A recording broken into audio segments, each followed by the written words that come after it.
I want to start by saying that um, I give a lot of talks on the Baha'i Faith and have written about it now at Baha'íTeachings.org for the last decade. But a few years ago, at a talk I was giving on the Baha'i Faith, somebody asked me a question I'd never heard before, which was kind of unusual. The question was really interesting. He said, I like to try and understand new things by figuring out their opposite. And so what's the opposite of the Baha'i Faith? And I had to really think about that. Actually, I didn't have a good answer for him immediately. Question had never crossed my mind. And so I gave it some thought. I went home and I told him I'd get back to him, the questioner, and I did the next day. And I said, probably the polar opposite of a Baha'i is a Nazi. Why? Well, first, because Baha'u'llah, the founder of the Baha'i Faith, said the earth is but one country and mankind its citizens. Next slide, Payman. Thank you, by the way, for helping with this. You can see these two symbols here. On the left, the 9-pointed star that represents the Baha'i Faith. Those 9 points have many different meanings, but essentially, one of their meanings is that Baha'is believe in the unity of all of the great faiths. There are maybe 9 of them, maybe more, but it's a symbol for unity, for love, and for the collective faith that we all share in one God. The Nazi symbol, on the other hand, stands for the National Socialist Party, which was formed in Germany in the 1920s and started out from an earlier militant movement. And the symbol doesn't really translate very well, but essentially what it means is racial and nationalistic. In other words, the white race and one superior nation, which of course was Germany. That's really what that symbol means. Could we have the next slide, please? The dictionary says in the second definition of Nazi, an evil person who wants to use power to control and harm others. And that's a pretty apt definition, and it's the exact opposite of what a Baha'i is. A Baha'i does not want to use power to control and harm others. A Baha'i wants to unify the world. A Baha'i does not want to have one nation or one race be superior to the others, but wants all of them to be equal. So the word Nazi doesn't really just describe someone who believes in racial superiority. It means a militant nationalist, somebody who privileges the institution of nationalism over the rest of the world. Everybody knows that Hitler and the Nazis demonstrated their militant nationalist philosophy first with big mass rallies and then by gradually passing genocidal laws that systematically wound up exterminating millions of people. And ultimately, they attempted to dominate and conquer the entire world, which was what, of course, World War II was about. Next slide, please. Everybody knows, too, that any repressive regime in the world now is referred to as the Gestapo. The Gestapo, of course, was the secret police force of the Nazi regime in Germany. Next slide, please. We all think of lies, political ads, and even marketing these days as propaganda. That's a Nazi word as well, coined in Germany before World War II. And you all know probably what the least popular baby name in the world is now. Next slide, please. Adolf. No one names their child Adolf anymore. Next slide, please. So here really is the core teaching of the Baha'i Faith that Baha'u'llah wrote in the middle 1800s. It is not for him to pride himself who loveth his own country, but rather for him who loveth the whole world. The earth is but one country, and mankind its citizens. That's really what Baha'is are striving to do all over the world, and there are Baha'is every place. They are trying to unite the world and do away with racial and nation-based prejudice and hatred. Next slide, please.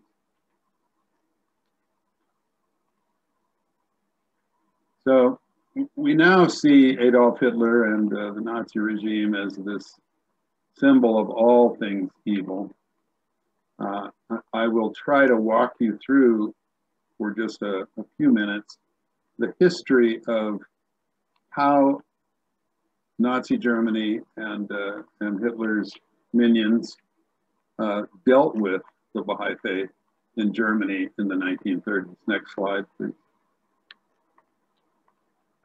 This is Heinrich Himmler. He was the Reichsfuhrer of the SS and probably one of the most brutal mass murderers in human history. He was the one chiefly responsible for the death camps in Germany during World War II. And really, I think of Himmler as even worse than Hitler in many ways. If you can imagine someone who was chiefly responsible for the death of millions of human beings, that's the face of somebody who really was. Next slide, please. This is the description of the racial theories of Nazi Germany from a publication called Century of Light, which was written by the Universal House of Justice, the democratically elected leadership body of the Baha'is of the world. Baha'is have no clergy. Instead, we elect our leadership in a very democratic and very spiritual way at the local, national, and international levels. And the Universal House of Justice is that leadership body. It sits in Haifa, Israel, at the world center of the Baha'i Faith. And they said in this publication, they referred to the racial theories of Adolf Hitler as the self-evident products of a diseased mind.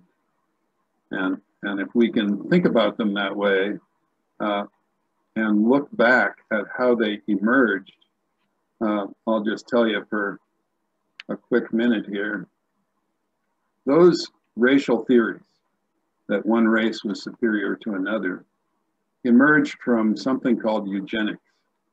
And eugenics really had its birth in the United States in the early part of the 20th century and the latter part of the 19th. The first big eugenics book was written by a cousin of Charles Darwin. I won't go into the history of eugenics, but essentially it assumed that Caucasians were superior to every other race. Next slide, please. This was the first German Baha'i. Her name was Alma Knobloch.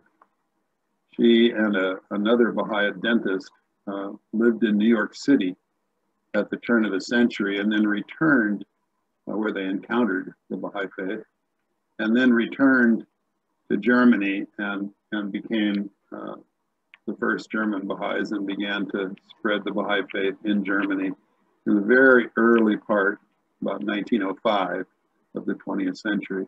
On her wall there, you'll see a painting of Abdul Baha, who was the son and successor of Baha'u'llah. Alma Knobloch, by all accounts, was a really incredible, warm, wonderful person. She had been raised in Judaism, as had many of the early Baha'is in Germany who came from Jewish backgrounds. The Jewish population of Germany really valued education, so typically they were highly educated, and they really valued a spiritual base to their efforts, which is part of the reason why Hitler tried to exterminate them. Next slide, please. Abdu'l-Baha, you see him here in this photograph on the left, actually visited Germany in 1913. After he got out of prison, he and his father both were in prison for more than 40 years, not for anything criminal, but instead for teaching the Baha'i Faith. After he got out of prison, during the Young Turk Revolution in 1908, in the Ottoman Empire, at an advanced age in his late 60s, he traveled all over Europe and North America to spread his father's teachings of peace and unity. This is a monument, a marker that the Baha'is of Germany put up in a little town called Bad Mergentheim in 1916 to Abdu'l-Baha, and you see his likeness there on the monument. This will figure a little bit in my story in a few minutes. Next slide, please. This is Dr. Hermann Grossman, who was a Baha'i in Germany in the 30s and the 40s, an educator, a humanitarian, and an attorney. Peymane, you should like this guy. He was a human rights attorney in Nazi Germany, if you can imagine that. You know, just think about what that must have been like. He suffered great persecution from the Nazi regime, and he ultimately wound up defending the German Baha'i community against the charges the Nazis levied against the Baha'is in 1944. Next slide, please.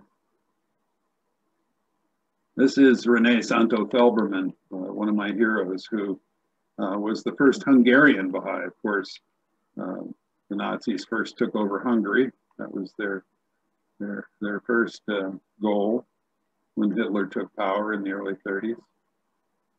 René was a journalist and an author, and she wrote a wonderful book. It's out of print now, unfortunately, but it's called Rebirth. And it's her memoir of what she went through as a Baha'i in Nazi Germany. It is harrowing, really difficult. At one point, the Nazis knocked on her door, came in and raided her house. She had a husband and a small child. And when they found Baha'i materials in her house, they said, "In the morning, you will be shot, and we will dump your body in the Danube," there in Hungary. The Baha'i Faith was outlawed in Nazi Germany in 1937. Next slide, please.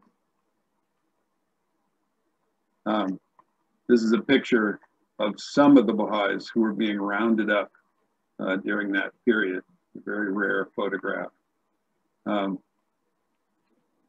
I believe that René Santo-Felbermann is in this picture in the background, but you can see exactly in this picture the terror that they experienced. Abdu'l-Baha said during his visit to Nazi Germany in 1913, "All peoples constitute one mankind, are servants of one God, and descend from the same ancestry." This was a direct rebuke to the policies of Hitler and Himmler. And of course, the German populace really loved many of the Baha'is, but the German authorities did not. Next slide. The Nazi regime tore down the monument to Abdu'l-Baha in Germany as soon as it took power in the 30s. Heinrich Himmler himself outlawed the Baha'i Faith in 1937. But the Baha'is of Germany prevailed. Here they are unveiling the new monument to Abdu'l-Baha. This was done in the 1990s. Next slide, please. We're at the end of the PowerPoint, but I wanted to tell you a few more things. Let's look at a couple of the big differences between the Nazis and the Baha'is. Nazis believe in a master race, as you know, in the eugenic superiority and primacy of white people over every other human being. Baha'is believe in the oneness of the human race, the elimination of all prejudice and the unity of humanity, all humanity, including everyone. Nazis believe in the military domination of the entire earth by one country. Baha'is believe the earth is one country. Nazis believe in violence and constant warfare. Hitler said that the best way to suppress a population was for the country to constantly be at war. Baha'is believe in world peace and work for it all over the world every day. Nazis believe in exterminating their enemies, as we know. And Baha'is believe we should embrace our enemies. Just as Christ taught, just as Buddha taught, Baha'u'llah taught the same thing, that we should embrace and love our enemies. That's a hard thing to do. Nazis believe in hatred and Baha'is believe in love. Baha'is believe that love is the greatest force in the universe, that God revealed to humanity a succession of messengers and prophets who brought that love to us. And in doing so, provided us with a sequence of great manifestations of God. And that sequence, Baha'is refer to as progressive revelation. Each one of those messengers, Abraham, Moses, Krishna, Buddha, Christ, Muhammad, and now most recently Baha'u'llah, gave the same essential message of love and unity and spirituality. So I wanted to go through that list, but I also wanted to tell you a little bit about how the German Baha'i community dealt with Nazism. You can imagine, or maybe you can't, it's hard to imagine, what happened after the Nazi government targeted the Baha'is. When Himmler gave his edict in 1937 outlawing the Baha'i faith, mass arrests began to occur. The Nazis, of course, were rounding up all the Jews, and with them, gypsies, the Roma people, gay people, other minorities, and Baha'is were rounded up as well. Baha'is went to jail, sometimes for very long periods, or they were stuck in ghettos that were policed, that you couldn't leave. Many Baha'is disappeared into the Nazi concentration camp system and were never heard from again. We don't know how many. It may have been a handful, it may have been many more. The Baha'i faith was spreading rapidly in Europe in the teens and 20s leading up to the 30s. And although the German Baha'i community was relatively small at the time, it lost at least 3/4 of its members to the concentration camp system of the Nazis. So we don't really know their faith. I was just writing an essay the other day about one of the German Baha'is who died in Auschwitz.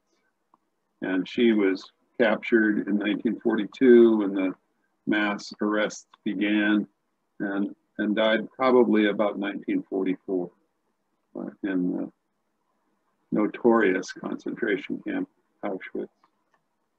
It's a sad story. kind of difficult story. But in 1944, exactly 100 years after the Baha'i Faith began, the Nazi government held a public trial of many of the jailed Baha'i leaders in Darmstadt in Germany. And Dr. Grossman, whose picture I showed you, the attorney, spoke in defense of the faith. Everyone knew the verdict was preordained. The German court system did not protect minorities during that period of history, of course. So the Baha'is were found guilty. But what happened because of Dr. Grossman's defense, essentially only fines were levied against the Baha'i institutions. The court ordered that every Baha'i institution be immediately disbanded and fined them, but that was it, thanks to his defense. Dr. Grossman, just got a little quick question here in the chat. Dr. Grossman was elevated later by the guardian of the Baha'i Faith, Shoghi Effendi, to be what's called a hand of the cause. That's a very special designation that's no longer used in Baha'i history that named people who were particularly faithful and committed to the Baha'i teachings. I really commend to you this book, Rebirth, the memoirs of Renee Santo-Felberman. She barely escaped the concentration camps. I won't be a spoiler and give away the book.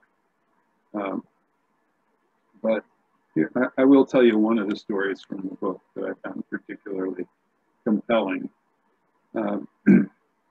Two German SS officers found Renee Santo-Felberman in the street, and they took out their revolvers and pointed them at her head. And she's carrying a box, and they said, "What's in the box? Open it." She told them, "These are books and manuscripts about my religion, the Baha'i religion." And one of the officers took a page out of the box and began to read, and his eyes caught this passage from Baha'u'llah. "They that are intoxicated by self-conceit have interposed themselves between it and the divine and infallible position. Witness how they have entangled all men, themselves included, in the mesh of their devices." Sounds like it was written directly to the Nazis, doesn't it? So the officer shouted, "This sounds very suspicious. In the morning you will be shot and thrown into the Danube. But first, the Gestapo will come and investigate." And he pointed at Renee's mother and he shouted, "She will also be shot and thrown into the Danube, and the child too." Luckily, Renee escaped death and the death of her mother and child just barely. And it's harrowing, like I said, to read that account. The book, once again, is called Rebirth by Renee Santo-Felberman. You can find it online, but it's now out of print, so copies are not cheap. She told another story in that book that I'll end with because it's touched my heart so deeply. She survived the war, like I said, just barely. But her story starts like this. The first new Baha'i who found his way to us after the end of the war was a young medical student from Hungary. During the war, as a boy of 18, he was a Hungarian at that time, and most likely Jewish, although we don't know. He was forced to work in a labor camp. and was deported to a place called Weimar Neustadt in Austria. People were often forced to labor for the Nazis and did so under pain of death. I'm sure this young man, who was 18 at the time, was the same. There in this labor camp, he met a Baha'i from Poland, who was a highly cultured man. And this Baha'i told him about the Baha'i faith and Baha'u'llah. And that gave him the moral strength to endure what he was going through. There were terrible conditions in the Nazi labor camps. In fact, at the time, they did experiments to see how few calories human beings could survive on when engaged in forced heavy labor. They determined, by the way, that 1,100 calories was the absolute minimum. Anything below that, and death was soon to follow. Anyway, they were subjected to terrible hardships, and this young man, when he was taught the Baha'i faith by this Polish intellectual, it helped him endure. Finally, though, the Nazis stopped feeding them entirely. They got nothing to eat. And it was obvious that they were being slowly murdered. They were just left to starve, basically. And were told that they were going to be taken to Auschwitz. The boy was so weak at that point, he thought he would die. But the Baha'i man from Poland still had one carrot that he had uprooted from the field and kept as a last reserve. He handed the carrot to the young man, saying, "I am much older than you and have lived my life. Yours is still before you. Take this carrot, and perhaps it will save your life and help you to remember Baha'u'llah." The carrot gave the boy the strength to go out and search for water. When he suddenly found himself face to face with an acquaintance from Hungary, of German descent, now a Nazi soldier and wearing a German uniform. "What are you doing here?" the other asked, very much surprised. Hearing his story, he said, "Come quickly, I can save you. I'm here with a truck and I'm on the point of returning to Budapest. I'll hide you in the truck and take you back." Thus, this young man escaped. The Polish Baha'i, together with the other members of the forced labor battalion, was taken to Auschwitz, where they all perished. Thank you. Any questions? Thank you so much. That was really informative and eye-opening. I didn't know a lot of that, so thank you. Yeah, we have time for questions now. If you have questions, you can put it in the chat and I will read them out loud. Question is, what caught your interest about René's life? Oh, thank you. I just came across the book. I'm a Baha'i book collector. I hadn't seen it before. I read it with great interest. I'm a Vietnam veteran. As a young Baha'i, I was drafted and sent to the war in Vietnam. And like all Baha'is, I was a conscientious objector. I did not carry a weapon. Usually what happens to those of us who are Baha'is and declare conscientious objection before we're drafted, we were made into medics, sent to the front lines, etc. So I survived that war, and that made me have a deep interest in how people dealt with the worst possible conditions that humans can imagine. And I've always been fascinated by stories of people who went through those kinds of conditions and survived, by what happened to them, by what changed in their mental models and their aspects of life. I saw another question in the chat that relates to this, and that is, you know, should we consider people like the Nazis evil? Baha'is don't believe in evil. Certainly it exists, I'm not saying that, but Baha'is believe that God has never created a devil or an evil force that is just purely evil. In fact, what Abdul Baha said was that Baha'is see evil as the absence of good, a vacuum, a negative, in other words, not some positive force that was created, but the lack of good. It's like when you turn off the lights in your room at night, it's dark. That darkness is not a positive force.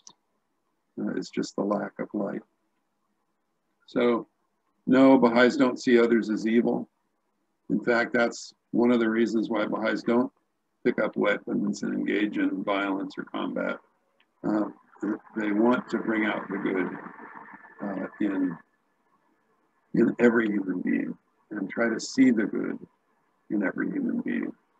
So I guess that's a long answer, but that was what first interested me about this history and why I began to explore it.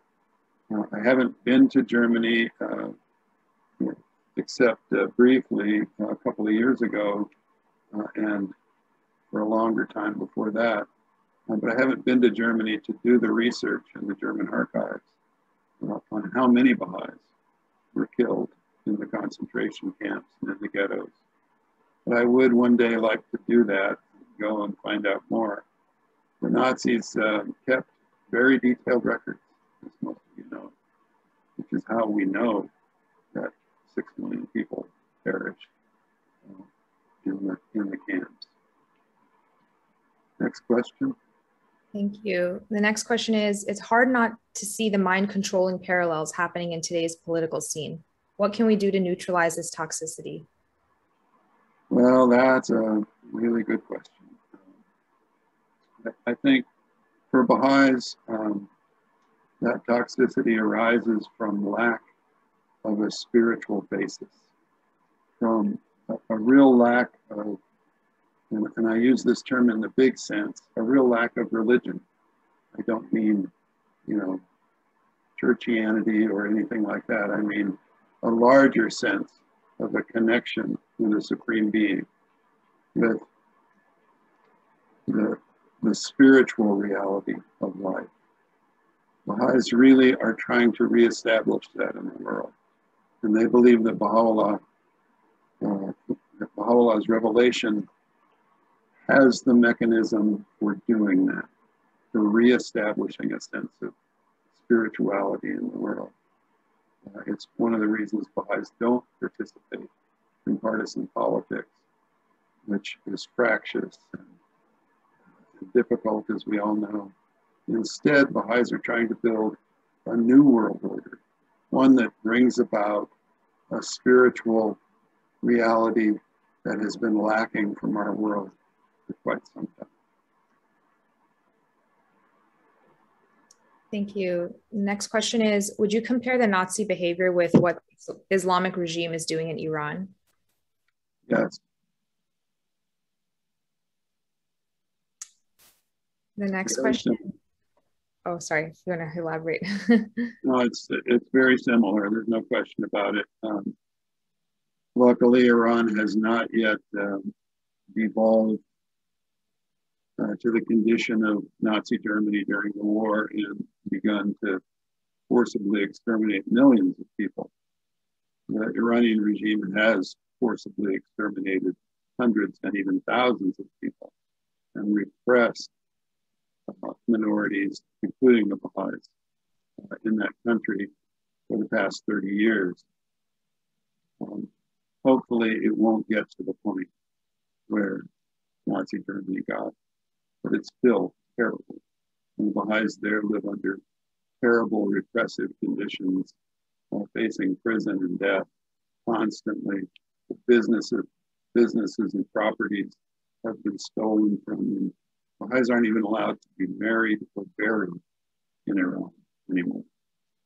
So the difficulty of being a Baha'i in Iran, which is the birthplace of the Baha'i faith, Persia then,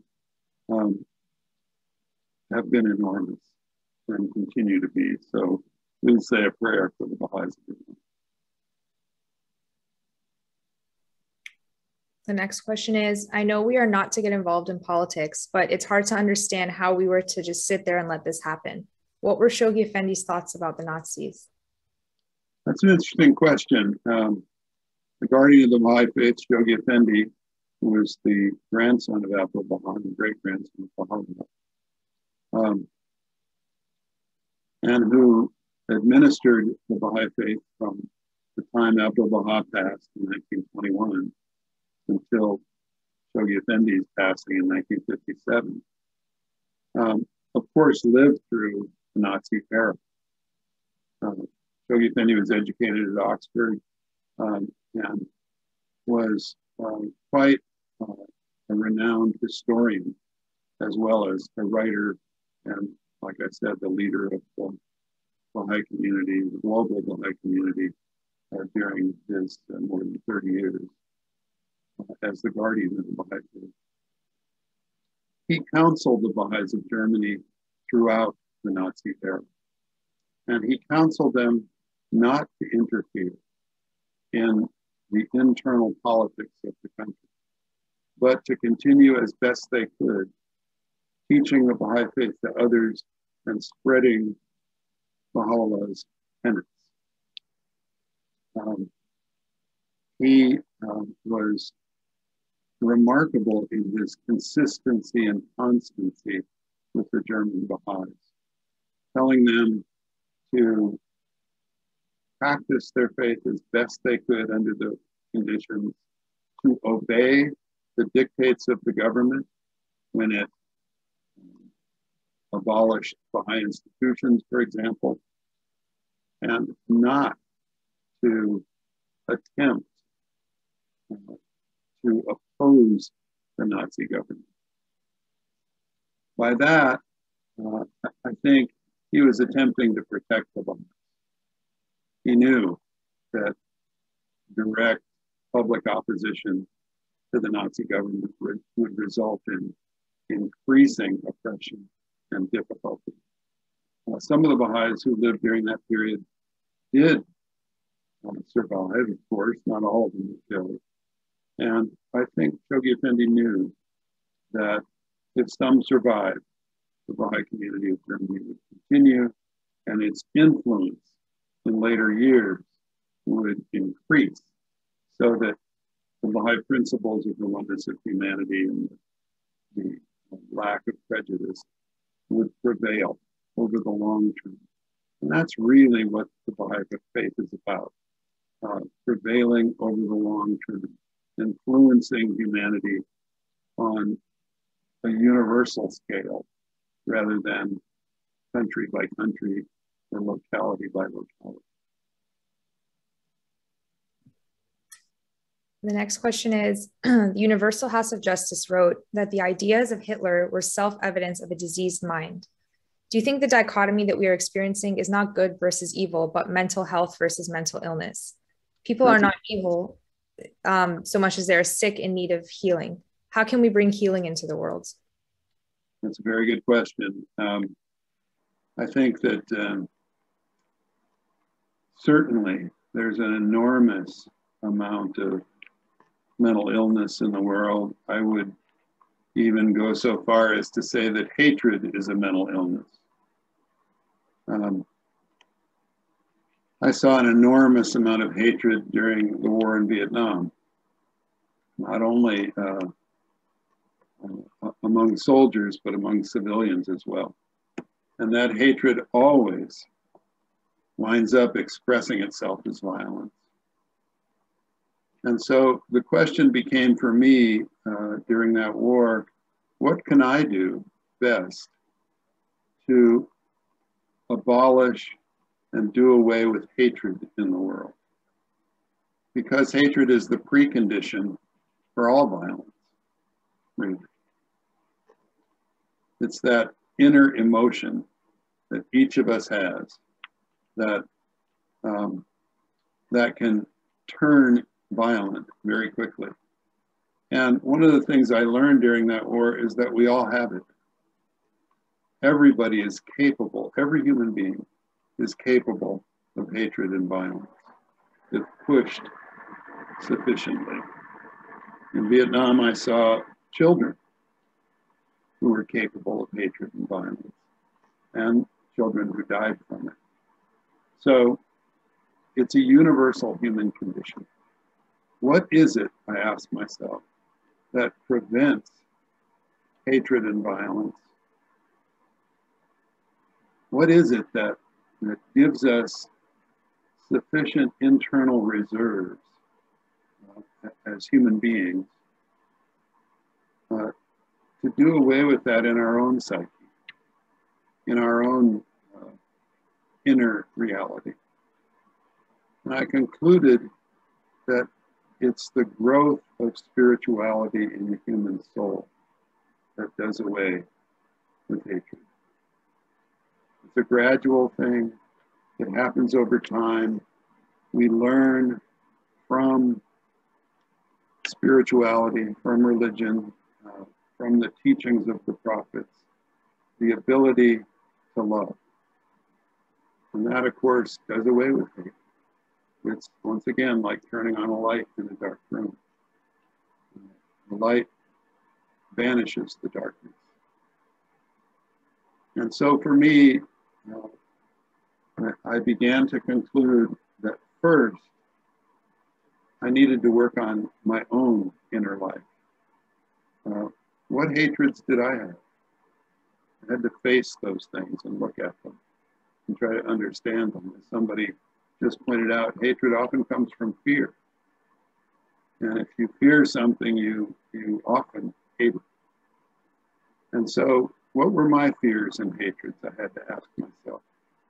Where do I begin trying to spiritualize my own inner being? That is the task of every human. We all need to look into our souls and see what's there.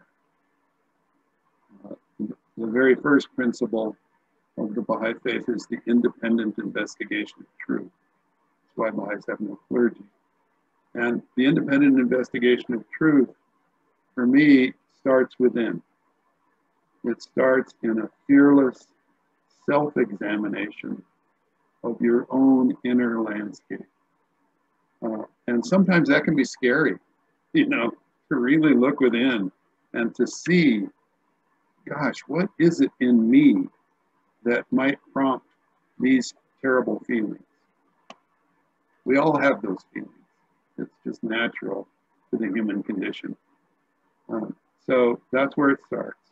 And from my perspective, the only thing that can really transform the human soul and rid it of those fears and hatreds is a spiritual practice. And by that I mean a daily spiritual practice. Meditation, prayer, reading from the holy writings, grounding ourselves in the message that we've received from the great teachers God has sent us. That certainly applies not only to the founders of the best known religions, but it applies to the indigenous faiths as well. I'm a great admirer of the Navajo culture. My wife and I spend time every year on the Navajo reservation. And we've learned so much from the people we know there and from that culture. It's a culture that prizes a spiritual connection with a greater reality. And that, for me, is what really, truly prevents hatred and violence. Sorry for that long-winded answer. Thank you. The next question is, do you think there's a relationship between what happened in Germany and then the establishment of the first house of worship in Europe and Germany later? Now, that's an interesting question. I don't know the answer to that one. I know that during the ministry of Abdul Baha and then Shoghi Effendi, the guardian of the Baha'i Faith, in the early part of the 20th century, the decision was made to build a Baha'i house of worship on each continent in the world.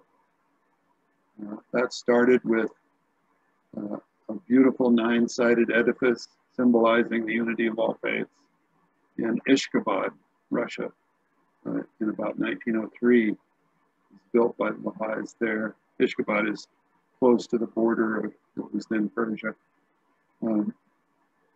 That house of worship existed for a long time until it was partially destroyed by an earthquake.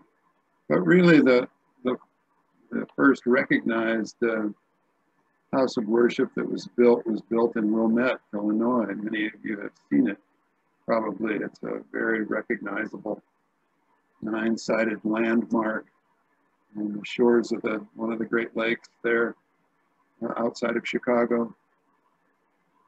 Beautiful, very spiritual building. It has 9 sides and 9 doors. So it symbolically admits everyone from every direction. And it's for everyone. It's not just for the Baha'is. Anyone can go there and pray and meditate. So these houses of worship have now been built on all the continents of the world. Local houses of worship are being built now in various villages, towns, and cities. One is just rising on an island where a friend of mine lives in Papua New Guinea.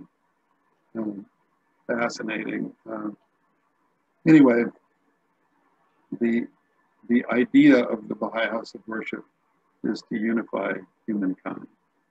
And the German House of Worship certainly now is a living symbol of the German government's commitment to the unity of humankind. It's fascinating how governments can change, but these truths, these universal truths, remain.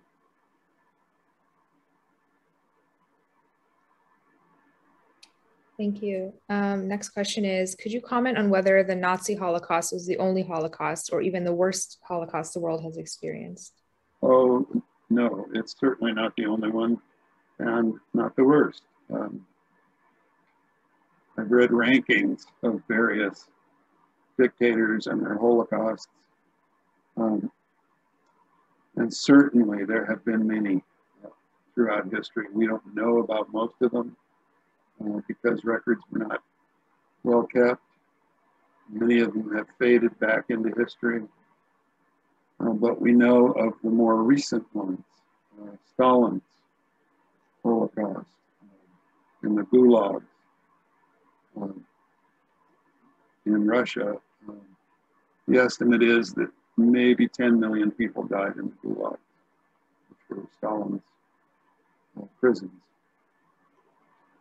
Certainly, Mao's Cultural Revolution in China is viewed by some historians now as a Holocaust because so many people from the previous regime in China were sent to re-education camps where many millions died. We don't know how many. The Holocaust of the Native American tribes in the United States was enormous, probably bigger than the Nazi Holocaust. Estimates are that as many as 30 million people lived in North America when colonizers first arrived. And soon thereafter, within a couple of decades, it was 300,000 people. So a lot of that was caused by disease. The Native Americans on the American continent had no natural immunity to diseases like smallpox, for example. And so they perished from disease, but often those diseases were given to them on purpose in order to wipe out that population. So the world has seen its share of these terrible Holocausts. And they will continue unless we figure out a way to unify. Would you mind shedding some insight on the Taliban regime in Afghanistan, comparing that to what took place in Nazi Germany? I see Bill Collins is saying Belgian Congo, the Pol Pot regime in Cambodia. Absolutely. Those are also terrible holocausts that took place within the lifetime of people that are still living today, my own included. The Taliban movement in Afghanistan. My wife and I have a daughter, Katie, who worked for 5 years in Afghanistan, trying to implement new public health measures. What happened when the United States invaded Afghanistan, it had the world's highest infant mortality rate. And the infant mortality rate there was high, primarily because Afghan women were not allowed to see male doctors. And there were no female doctors, or only a handful. So you can imagine why childbirth became so fatal in Afghanistan for so long. Our daughter's job was to hire 7,500 Afghan women and teach them literacy by letting them read medical texts about childbirth. She did so over 5 years, and today the infant mortality rate in Afghanistan has plummeted. It has gone down enormously. So there are great humanitarian efforts taking place in Afghanistan constantly. But the country is a very fractious country. 14 different religious minorities. My wife visited our daughter there and was astonished by the diversity. We think of Afghanistan as, Pashtun people and Sunni Islam, but it's much more diverse than that. And that has created all kinds of tribal, internecine warfare and struggle, a great deal of conflict. The Taliban are primarily Pashtuns, but they're the minority in Afghanistan. So it's a very complex and very interesting civilization, one that is moving, as my wife described it, from the 16th century to the 21st in about 5 minutes. You can go into rural Afghanistan and see villages with earthen walls around them, with no electricity, no plumbing, no running water. And those villages haven't changed in 500 years. The living conditions of the people there haven't changed.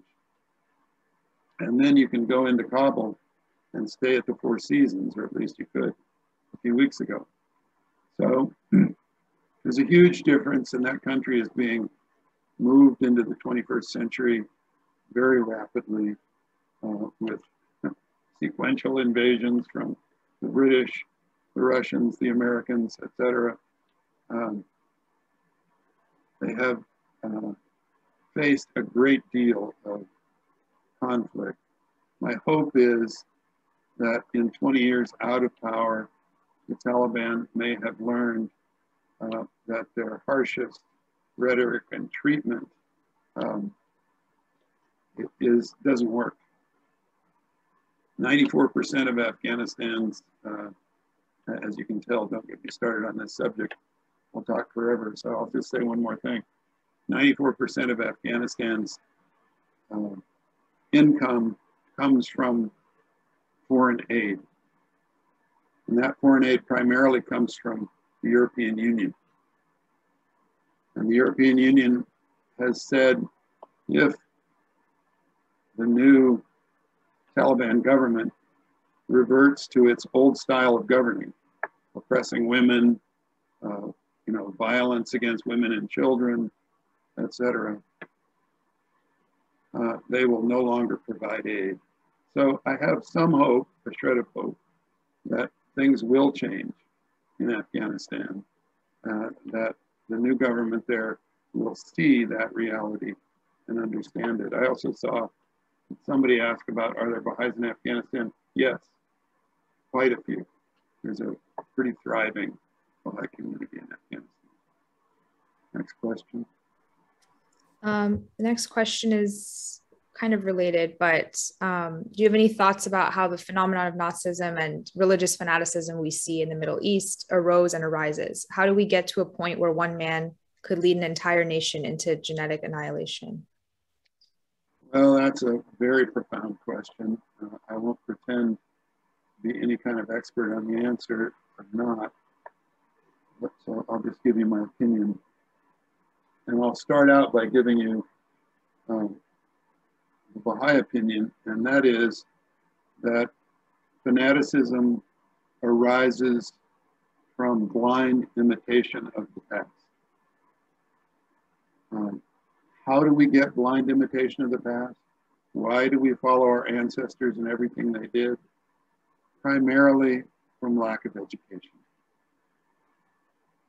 Not all, but that's the primary source according to the Baha'i writings. That's why one of the major Baha'i principles is universal compulsory education for everyone, not just for boys, not just for those who can afford it, not just for a certain class or religion in the population, for everyone.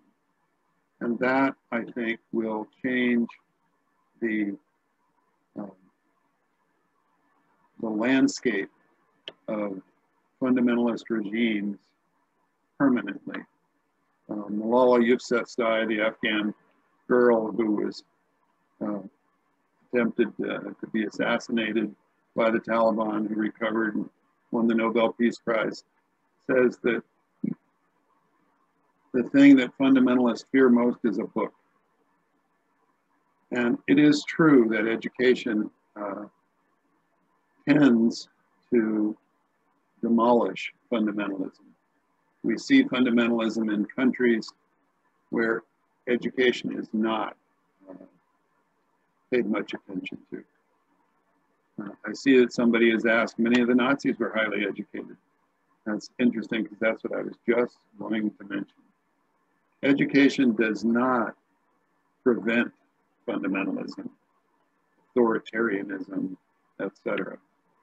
It is the first line of defense against it. If you have an educated populace, if that populace is educated enough to think for themselves, to independently investigate the truth, then it's harder to fool them. There have been many studies of the German populace in the 20s and 30s that tried to determine how an educated people could bring about such a repressive and authoritarian and murderous regime.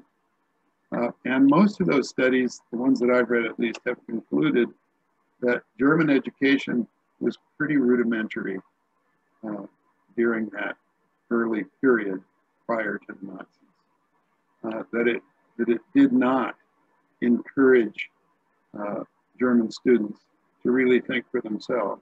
That instead, it was rote memorization. Have any of you been through a school that encouraged rote memorization instead of thinking? I certainly was as a young child. And it's a fascinating way to try to be educated, because what it encourages you to do is not think. Instead, just to memorize a selection of pre-selected facts, which are mostly opinions, it turns out, and then base all your thinking on those opinions. Sadly, much of our education still looks like that, even in supposed free countries. That's changing. My wife's an educator and has a wonderful Baha'i-inspired educational model called Full Circle Learning that has spread to 34 countries. And so she deals with that issue constantly. especially in developing nations.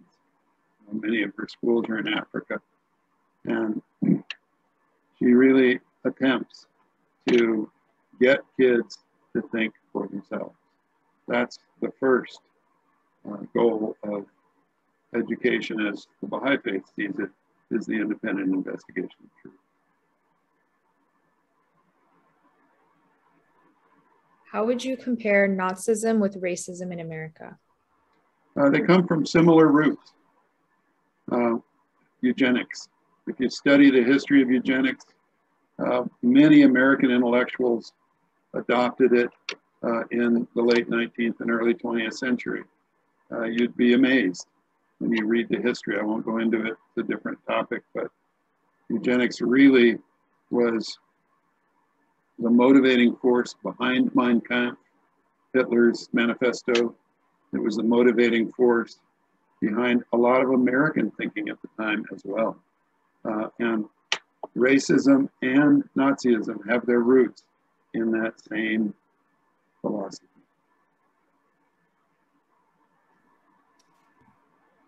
Were there any Baha'is in the German military that were forced to serve and kill? I don't know. Very good question. I don't think so. My research so far has not turned up any. There may have been, but primarily the Baha'is in Germany during the 20s and 30s came from the Jewish population. Baha'is were formerly mostly Jewish.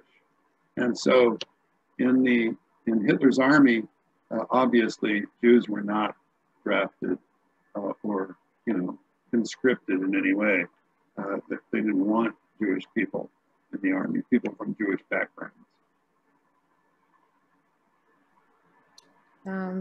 Another question is, so those intellectuals in Germany and the USA must have been quite ignorant. Not necessarily. It's fascinating when you look at the history of it. And I saw David Troutman, thank you, just pointed out that racism existed long before eugenics. It certainly did. It has existed for millennia. But eugenics was really the first pseudoscience, I'll call it, to bring out the idea of race as a distinguishing factor and give it some kind of official clothing, if you will. If you read the history of eugenics, you'll see that. And that's why I cite it as a big impetus for racism. Certainly racism existed before that. Next question. I think that's all the questions. Oh, no, there's some more. Okay, would you like to share about the operations of the charity you've been involved in? Oh, sure, happy to.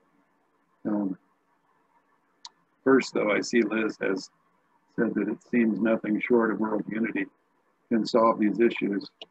I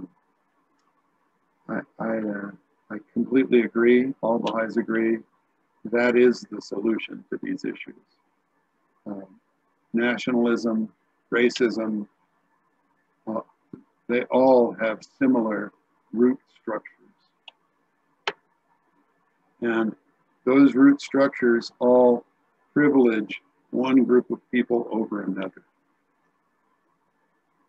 They all say, we're better than you. That's their essential base. And so for me, a worldwide global organization that is attempting and working every day to rid humanity of that idea is the one solution I have found in my long life that addresses the issue directly. That's why I'm a Baha'i. It really is. Because I don't know of any other widespread global organization that's attempting to do what the Baha'is are trying to do. There just isn't one. So the Baha'i Faith is unique. It's not just a religion. It is a worldwide cause, a social movement dedicated to the unity of the human race. So I'm sorry, Paimone, could you repeat the last? The question was, would you like to share about the operations of the charity you've been involved in? Oh, yes, of course. I was raised in a poor family. I'm the oldest of 5 children, and my nickname, Liz knows this, as a teenager was Gypsy Dave, because I moved so much. My family was pretty poverty stricken, and we didn't really have a permanent home. I left home at 14 and was homeless for quite a while. And so I've had a lifelong interest in poverty and homelessness. It comes from a great deal of personal experience being poor. And so I'm poor no longer, thank goodness. So I try to exert my efforts to help people who are. In Los Angeles in 1986, we began to see the enormous growth of homelessness in Skid Row in LA. At that time, Ronald Reagan was the president of the United States, and he had closed down the large mental institutions, the big warehouse, insane asylums that existed in every state in the US up until the early 80s. President Carter, before President Reagan, had also proposed closing down those institutions. Many of them were terrible. I worked in one, so I can testify. And creating a series of community-based mental health centers that were residential. Unfortunately, when Carter left office and Reagan took office, Reagan implemented the first part of the plan to close down all the mental hospitals, but not the second part, to build the community-based mental health centers. So all of a sudden, we saw an influx, a huge influx, hundreds of thousands of people who were kicked out of these large mental institutions and had nowhere to go. They wound up on the streets.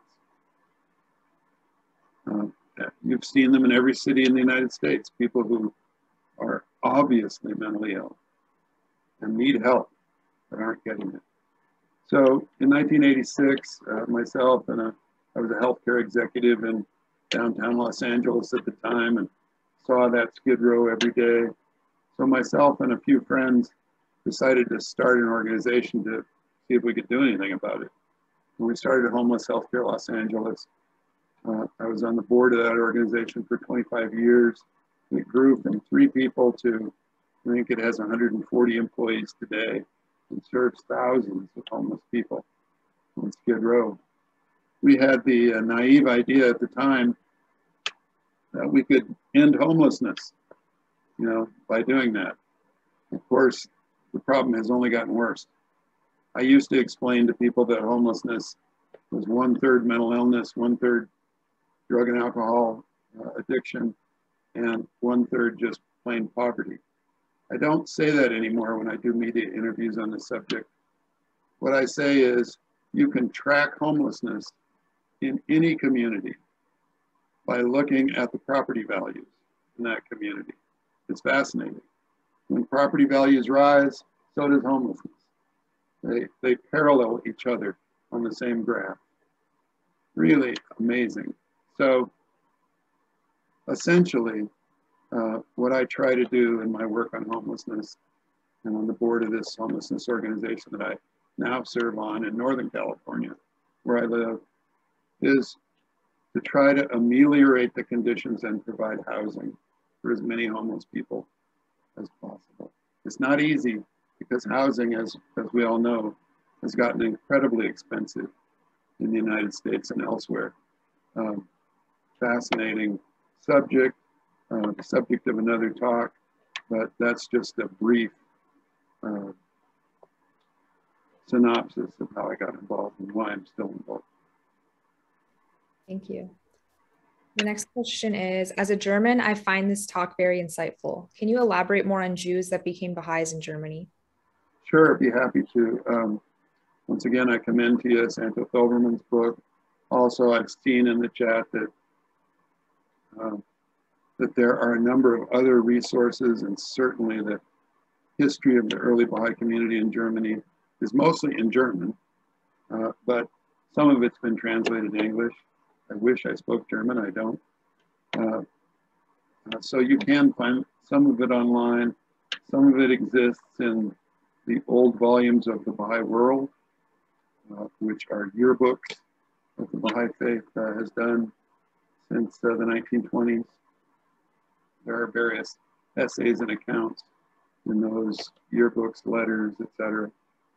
So I know the German community, the German Baha'i community, is interested in putting together a history of those early years.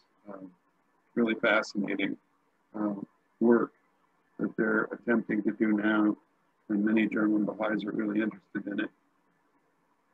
I don't pretend to be an expert, I'm not, but I do, I am really interested, and I do read as much as I possibly can in English about that period of time. The people who were the earliest Baha'is, like Al-Manawla in Germany, came, as I said, from Jewish roots. And they naturally knew other people from the Jewish community there. And so the Baha'i Faith really spread initially among the Jews of Germany, and not so much among the Christian Germans, which is fascinating to me. I'd like to know more about those early years and how that happened. I haven't come across much that's written in English. I hope there's more in German. Is that helpful? Yes, thank you. The next question is, how does racism in the US compare to the caste system in India? Boy. I'd recommend a book called Caste, C-A-S-T-E, which I'm just reading now, as a matter of fact, written by a woman. I think the name of the author is Elizabeth Wilkerson. Really a wonderful book that compares those two systems and their origins. Fascinating kind of parallels between those two systems. Not my area of expertise, but if you read Caste, you'll come away with a great deal more information about it. Would you please explain eugenic philosophy? Yes. Excuse me. Eugenics is really the idea that came about early in the human study of genetics, in its very first phases, before we knew much about DNA, before we knew anything about DNA. DNA wasn't discovered until 1953. Eugenics came about because there were a number of so-called biologists, scientists, like Darwin and Darwin's cousin, who wrote the first book on eugenics, who believed that there were human traits, physical traits, that were perfect and others were not. They believed that you could define a perfect human being by their physical traits. For instance, one of the eugenics philosophies was that the size of the cranium, the head, was determinative of intelligence. And so you see these old pictures of eugenicists going around measuring people's skulls, you know, with calipers. They would actually measure people's heads and say, if you had a small head, you were of substandard intelligence.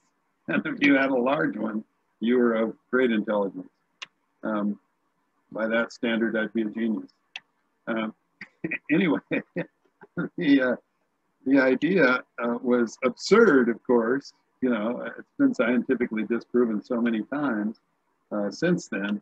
But at the time, it was kind of thought of as the cutting edge of science. Science was in its infancy, really, in the latter part of the 19th century and the early part of the 20th, and most of it was based on guesses and prejudice. And so much of that prejudice found its way into eugenicism. Eugenics began by saying white people are superior, everyone else is inferior, and we have to figure out ways to prove that. That's a general thumbnail history of eugenics. Fascinating subject. I commend some reading about it. There's plenty online about eugenics, and you can get a good basis of information there. Thank you. If the most challenging issue facing Americans is racism, wouldn't its eradication also eradicate Nazism and all other supremacist movements? Yes, that's the Baha'i philosophy, that eradicating prejudice involves prejudices of all kinds, prejudices of nationality, of religion, of race, etc.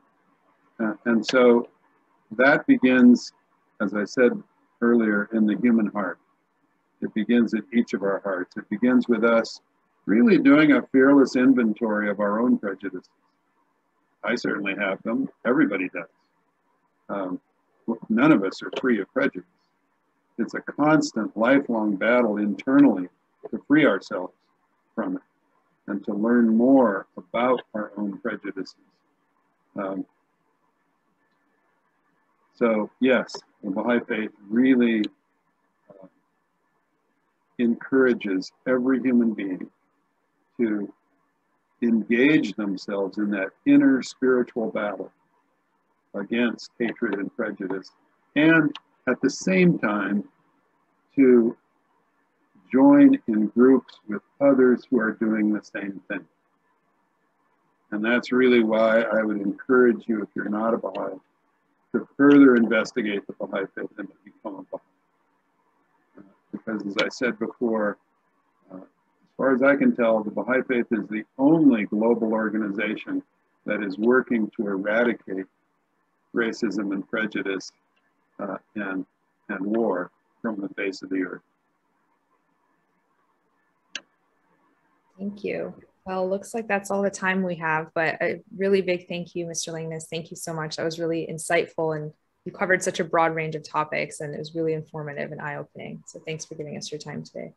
Thank you to the Bahá'í family for putting this together. It's really a wonderful service, and thanks everybody for sticking around and listening to me blather on. Thank you. So just to introduce our speaker for next week. Next week, our speaker will be Mr. Jack Gordon. His topic will be, can an agnostic Jew be a Baha'i? So again, these talks are every Saturday at noon Eastern time. And if you're not on our mailing list, I'll put the link in the chat below again. We're going to close today with a song. If we ever needed love,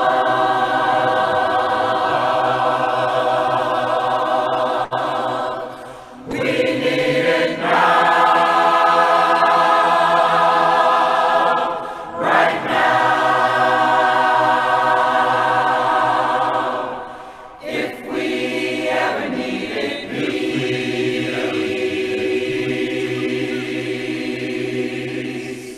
we need it now,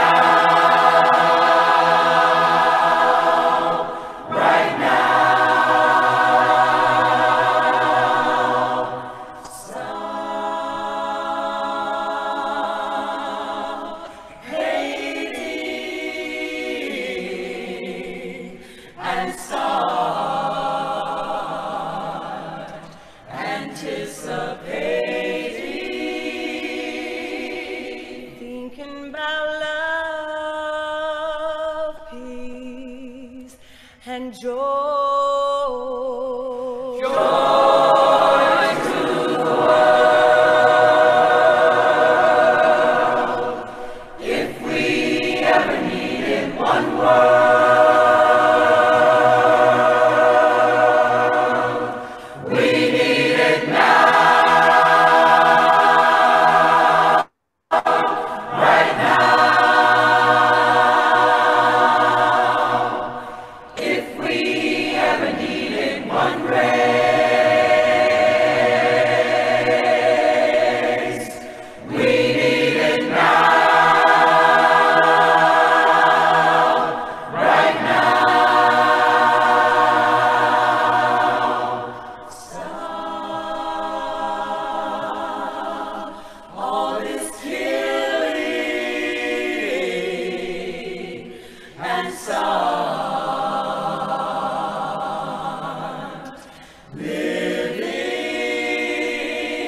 one faith and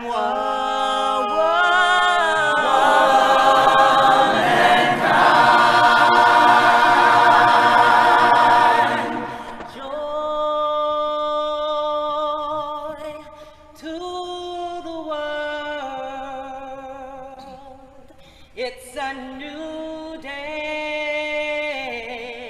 and peace to the world. The Savior has come. Joy, joy, joy to the world. It's a new day and peace to the world. The Savior has come.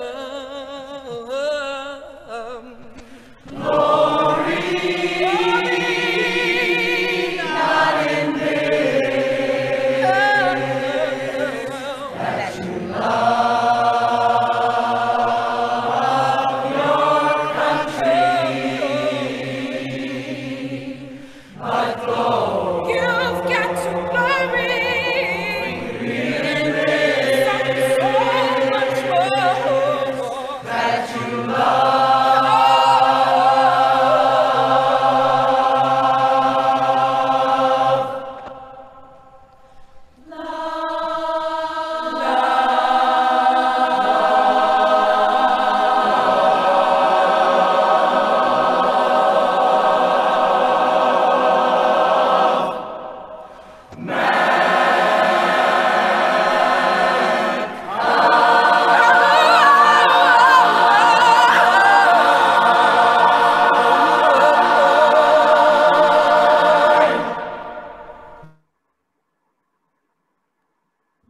Thanks, everyone. We'll see you next Saturday. Thank you, everybody.